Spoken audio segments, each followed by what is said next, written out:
Bookcase and Coffee presents Buzzing About Romance, a quick shot of romance.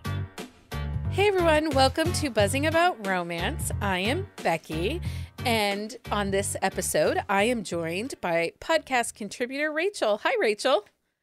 Hey, Becky. So on this episode of A Quick Shot of Romance, we are reviewing Asher by Samantha Whiskey. This is book one in the Billionaire game series. However, it is actually the end of her Carolina Reapers series. Makes sense? Makes sense. Makes sense. Okay, so this is only the second or third book I've read by Samantha Whiskey, and I have to say, I was pleasantly surprised. Me too. This is actually the first book I've read and finished by Samantha Whiskey. And yeah, I was kind of like, oh, I probably should have read her before. It was great. So let's get into this. Can you read us the synopsis from Goodreads? I execute many roles. Owner of the NHL's Carolina Reapers, CFO of Silas Tech, and genuine fan of all things professional sports. One thing I'm not, chaotic. I've made my billions off of structure, discipline, and very little risk. So when a friend asks if bombshell romance author Daisy Lewis can shadow me for a month while researching characters for her upcoming release, I don't hesitate to say yes. I mean, she's an author. It's 90% typing and quiet time, right? Wrong. Daisy's a hurricane storming through my regimented days. She's as gorgeous as she is sharp and has a mouth on her I can't stop obsessing over. And the stuff she writes, I've taken more than one cold shower just from reading over her shoulder. We couldn't be more different, and yet I find myself fascinated with every surprise she throws my way. Our chemistry is a firestorm, but we live in different worlds. Mine is scheduled down to the minute, and hers is wherever her passions take her. There is no way we fit together, but that doesn't stop me from falling head over heels. And when our two worlds clash on every level, I'll lose her forever if I can't manage the one thing I can't handle: change. So the release date on this is August 5th of 2022. Trope, billionaire, opposites attract, sports romance, close proximity, instant connection. She is a curvy heroine, slow burn, and one bed. Series name is The Billionaire's Game. And this is a series of standalones. Put out percentage was 30%. Okay, so let's talk Asher. This book, I was pleasantly surprised by this book. Like, I know it had been sitting on the Amazon charts, but I was like, is this really going to be that good? How good can this be? But Yes, those were my same thoughts. Yeah, I was just really pleasantly surprised. I really like the premise of a romance author shadowing a billionaire because she's writing a billionaire romance. And I think a lot of romance authors should try to do that. yeah, Shadow a well, billionaire. It has to be so easy. right? Everybody knows a billionaire, right? I think one of the best things was I felt like in a way Samantha Whiskey was using Asher as a way to educate people of what it means to be an indie author and what it means to be exclusive to one platform for your books. And not to Yes. be in trad pub and some of the stereotypes that you get dealt and not being able to see your books in bookstores. And she did it in a way that it wasn't upfront and in your face. Yes. It was educational without being forceful about it. Well, and condescending. She didn't act like this is knowledge that everyone should know, because here's a billionaire CEO who had no idea the complexity of what it is to be an indie author, the time and things that go into it. And at the end of the day, your books aren't showing up in the bookstores, that you have to get them a different way. And you can still make money while doing that. Right. She lives a very comfortable life. Yeah, I like that was in there because I also think that's a very common misconception, is that if your book's not in a bookstore, then you must not be making money. Right. and that's just simply not true. So I like that that was in there. I also liked that she kind of deals with the stereotype of being a romance author and the perception that people have about you. So, we're kind of jumping all over the place, but we'll get back to Asher and who he is. But Asher's mom is a piece of work. So he's like this super nice guy. And his sister is this super sweet human who is married to a hockey player. But their mom and dad, trash people. Trash people. Trash people. So judgmental, like know-it-alls, act like they want what's best for their kids, but really they want what's best for themselves. Well, they want the status. They want Yes. There's this whole phone call between Asher and his mother over this helmet that he's designed for his hockey players that his sister's designed that helps keep brain safe and lower the chance of concussions and brain injuries. Well, she wants a helmet for his niece before she goes on this ski trip. And she just keeps harping about how they should be more cost effective and readily available, that it shouldn't just be a privilege thing. While she walks around with complete privilege. Right. Exactly. And she's not proud of her kids. No. She just takes and takes and wants and is not proud of her kids, even though they're both super successful and good people. Yeah. It was a complete contrast to who Asher was as a character. I felt like he had this raw honesty, totally type A, but at the end of the day, he cares. And because of the way he's described in this book, I actually went back and read the 2 previous books to his book in the Carolina Reapers, because he kind of is a little meddlesome in trying to help his players out. And that's how he gets stuck with having Daisy follow him, is because Daisy is best friends with one of his players' wives. And she asks if, her friend can shadow him. And Asher's like, yeah. Well, not really. He lost a bet. He did lose a bet. So let's talk about the poker game and the billionaire friends before we get to Daisy, because that's kind of this setup is a little bit. It is 5 billionaire friends that all own sports franchises, but different. They're not all hockey owners. One owns baseball, one owns a football team, and then 2 own hockey teams, I think. And once a month, they have this weekend away where they have a poker game, but then they also do some kind of dare, living on the edge experience. Yes. And some sort of dare. It's, swimming with sharks or sledding down a volcano. It was cliff diving. I mean, there was some bonker stuff that they did at these games. But I really liked, it's not about money. No, it's not about money. It's about things that you find important, like a car or a home or, just no big naming deal. rights. Yeah. Yeah. It was wild. It was wild. But it was like, I could see it happening if there were like young billionaires who owned, or just like young billionaires in general. Like, I would not be surprised that they did these kinds of things. Well, I felt like it was a little bit of frat boys with too much money. Yes.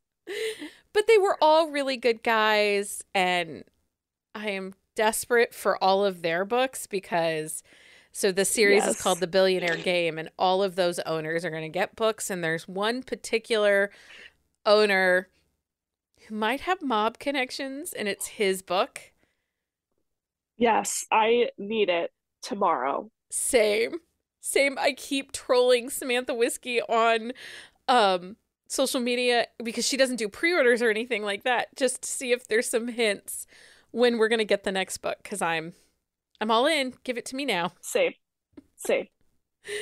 So let's talk about Daisy a little bit because this is absolutely an opposites attract romance, and I think this is probably one of the best examples of an opposites attract romance that I've read in a long time. Because it is not Grumpy Sunshine. No. And a lot of times we get the label Grumpy Sunshine, and really it's just opposites attract. Yes. Yes. Like, every Grumpy Sunshine is opposites attract just in nature, but not every opposites attract is Grumpy Sunshine.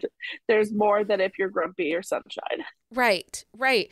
And these two, it was totally free spirit versus type A.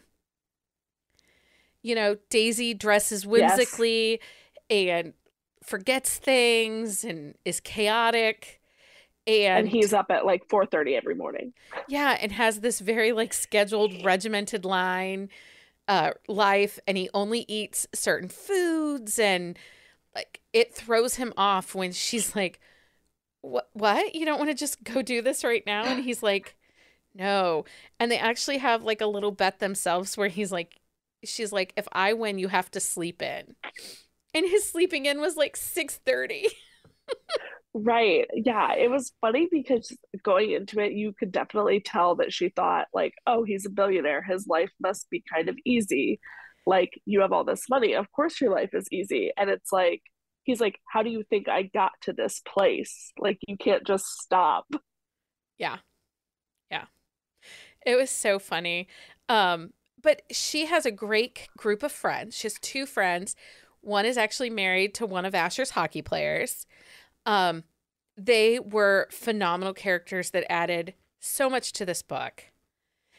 And so did his hockey players too, because they're all a bunch of nosy ladies.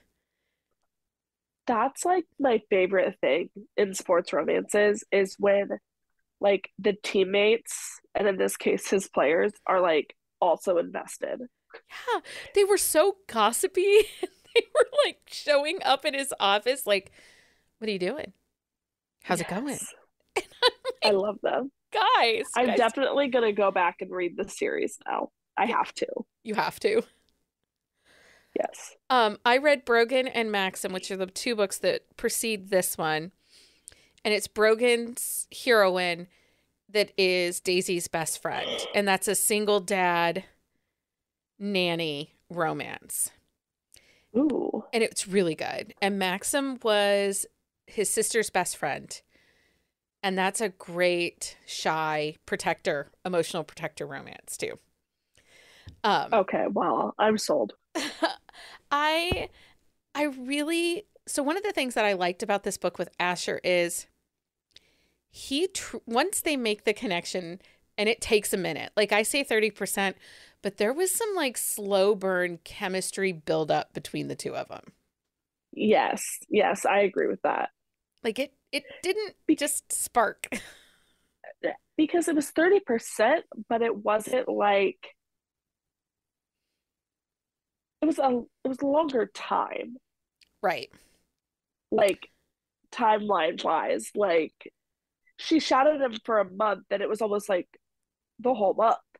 Well, right, because she joins him right at the beginning of the first, right after the first poker game. Yeah.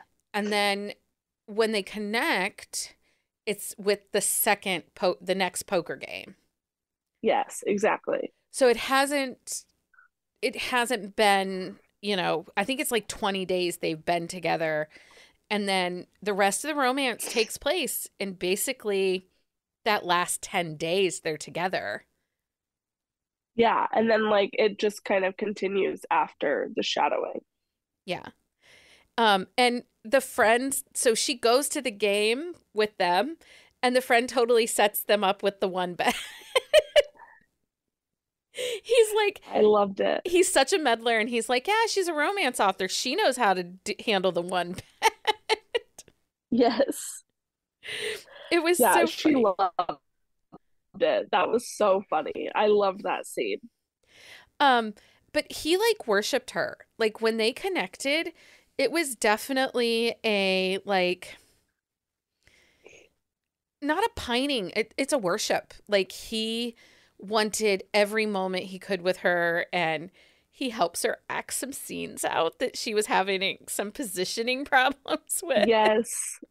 Yes. And he truly just wanted to give her the world, like anything she wanted, and it wasn't just like monetary. Yeah. No. Well, and he was such a great hero because there's a great scene where they haven't connected yet, but she comes to watch a hockey game in his suite with him, and she walks in wearing one of the other players on her back, on her t-shirt, on her sweatshirt. And he is the single playboy of the team. And his name's McKittrick, and there's a quote. It says, McKittrick's name on her back again. Yeah, I'm going to have to either do something to quell this ridiculous jealousy that threatens my sanity, or I'm going to have to do something about that jersey. Like, he wants to burn it. I know, and it's so funny because it's like he's not even a player. Like, what? Like, she's going to put his name. Owner. Right. And so we were talking about Daisy in the one bed, and Daisy yells out, "There's one bed," Daisy called out, laughing so hard she snorted. "Get it? See?"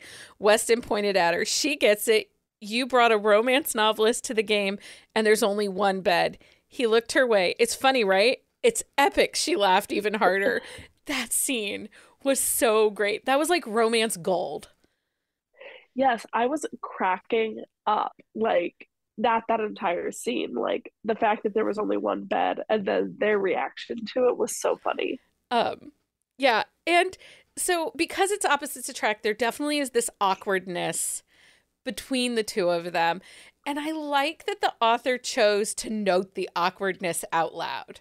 Like, it just didn't float there around. Like, they both bring attention to the fact that, yeah, we're awkward. We don't fit. Yes, and I love, like, even like from the beginning, they like just didn't know what to do with the other one. Oh. It was like they're like at a zoo observing like a wild animal. They had no, and it wasn't just the type A Asher who didn't know what to do with Daisy. Like, Daisy didn't know what to do with him either. She really didn't. She's kind of like, I don't know. I do think that these were delightful sports rom-com. I feel like there's fun, quirkiness, great emotion, great chemistry, phenomenal banter in this book. Phenomenal. Yes, the banter was excellent.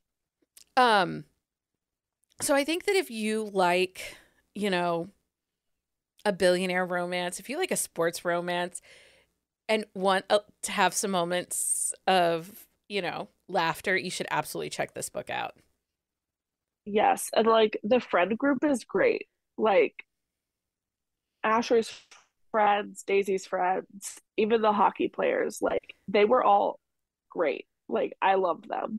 Well, in reading this as a standalone, I did not feel the pages were crowded, and we do get a lot of names because she's closing off one series and building into another, and sometimes that can make for too many characters in a book and on a page to keep track of.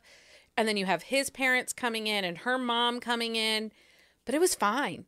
I wasn't confused, and I sped through that book. That was one I sat down and I didn't stop till it was done. Same. And I thought she did a great job of not making the book too long. Oh, yeah. A lot of times when we get a book that is closing out a series or the first of a series, let alone one that is doing both, it just gets to be too long because they want to have more scenes with everyone. And I thought she did a great job of having enough scenes with the groups that you're like, you can say bye to your old friends, hello to your new friends, but it wasn't too long, and it wasn't like they were in the story too much. Not at all. Not at all. I really enjoyed this book. And this is absolutely one I could see myself rereading because there's just so much to revisit in it. Yes. Like, I could see myself rereading it once I read the Carolina Reapers. Yeah. I can see that happening for sure. I think it's hilarious. You're going to go back and read the Reapers now. Anyway. Of course I am. If you have a book you think we should read for a quick shot of romance, send us an email to thebees@bookcaseandcoffee.com. Rachel, thank you so much for joining me for this quick shot of romance. Thanks for having me. Until next time, everyone, happy reading. Find us on Instagram at buzzingaboutromance or on Twitter at buzzingromance. If you like the podcast, please leave a review. If you'd like to support us directly, join the Bookcase and Coffee Patreon and receive exclusive content only available to Patreon members. Check out bookcaseandcoffee.com for our on-the-shelf show notes.